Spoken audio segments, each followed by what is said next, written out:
മലപ്പുറം ജില്ല പ്രത്യേകമായ രാഷ്ട്രമാണ് എന്ന്, അവിടെ മുസ്ലിങ്ങളല്ലാത്ത ആളുകൾക്ക് ശ്വാസം വിടാൻ പോലും പറ്റില്ലെന്ന് ഒരു സംഘടനയുടെ ഉന്നതനായി നിൽക്കുന്ന ജനറൽ സെക്രട്ടറി 3 ദിവസം മുന്നെയാണ് നിലമ്പൂരിൽ വന്ന് പ്രസംഗിക്കുന്നത്. നിങ്ങളൊക്കെ വായിച്ചതാണ്, ഞാനായിട്ട് പറയല്ല. വെള്ളാപ്പള്ളി നടേശൻ എന്ന് പറയുന്ന SNDPയുടെ സെക്രട്ടറി. മലപ്പുറം ജില്ലയിൽ ജീവിക്കൽ മറ്റു മതക്കാർക്ക് ദുസ്സഹമാണെന്നാണ്. എന്തൊക്കെ ദുരാരോപണങ്ങളാണ് നമ്മുടെ ഇത്തരം ദീനീ സംരംഭങ്ങൾക്കും മുസ്ലിങ്ങൾ ഇത്തിരി കൂടുതലുള്ള സ്ഥലങ്ങൾക്കും നേരെ നടന്നുകൊണ്ടിരിക്കുന്നത്. ഇവിടെ ജീവിച്ച എത്രയോ ആളുകളുണ്ട്, ജീവിച്ച് കഴിഞ്ഞു പോയവരുണ്ട്, ഇപ്പോഴും ജീവിക്കുന്ന നിരവധിയായ മുസ്ലിങ്ങളല്ലാത്തവർ ഈ ജില്ലയിലുണ്ട്.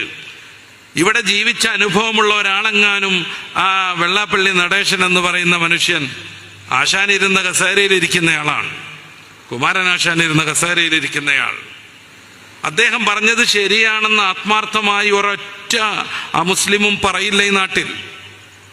എന്തുകൊണ്ട്? തീരെ വർഗീയ സംഘർഷമില്ലാത്ത ഏക ജില്ലയാണ് നമ്മുടേത്.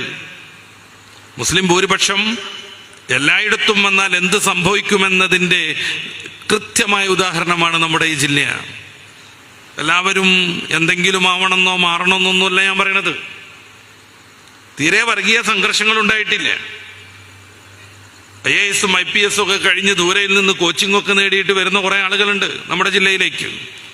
അവർക്കൊക്കെ പലപ്പോഴും ഔദ്യോഗികമായി അല്ലെങ്കിൽ പോലും ലഭ്യമാകുന്ന നിർദ്ദേശങ്ങൾ വളരെ സൂക്ഷിച്ചു വേണം അവിടെ ജീവിക്കാൻ എന്നാണ്.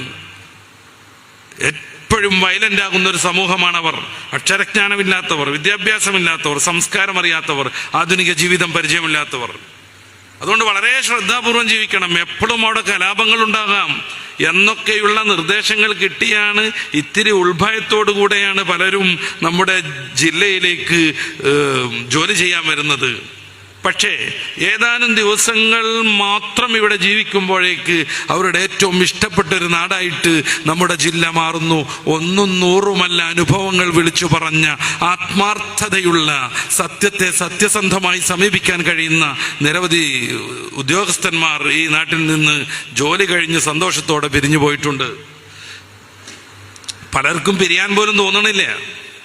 പിന്നെയും ഇവിടെ തന്നെ നിൽക്കണമെന്ന് അവർക്ക് തോന്നുകയാണ്. ഇവിടെ വസ്തുവകകൾ വാങ്ങിയിട്ട് ഇവിടെ താമസം തുടങ്ങിയവരുണ്ട്.